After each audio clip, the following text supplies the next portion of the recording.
শ্যামলী নিসর্গ mangrove forest park পশ্চিম কলারন ইন্দুরকানী উপজেলা পিরোজপুর জেলায় গড়ে উঠেছে মানুষের সচেতনতা ও প্রকৃতি রক্ষার মেলবন্ধনে। একসময় এই এলাকা ছিল নির্জন ও লবণাক্ত জলভূমি।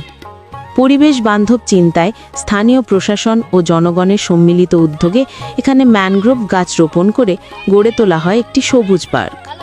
সময়ের সঙ্গে সঙ্গে এটি এখন একটি জনপ্রিয় ভ্রমণস্থল ও পরিবেশ শিক্ষার কেন্দ্রবিন্দুতে পরিণত হয়েছে। এই পার্ক ঘিরে গড়ে উঠেছে স্থানীয় সংস্কৃতির এক নতুন দিগন্ত। ছুটির দিনে পরিবার, বন্ধু ও শিক্ষার্থীরা আসে প্রকৃতির কোলে সময় কাটাতে। এখানে প্রকৃতিপ্রেম, পরিবেশ সচেতনতা ও স্থানীয় ঐতিহ্যের মেলবন্ধন দেখা যায়। অনেক সময় এখানে পরিবেশ দিবস, বৃক্ষরোপণ উৎসব ও সাংস্কৃতিক আয়োজনও হয়।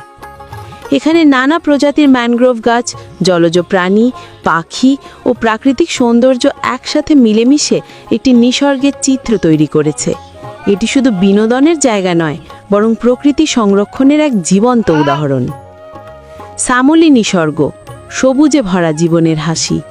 প্রকৃতির সান্নিধ্য মানে শান্তির স্পর্শ। বৃক্ষ লাগাও, ভবিষ্যৎ বাঁচাও।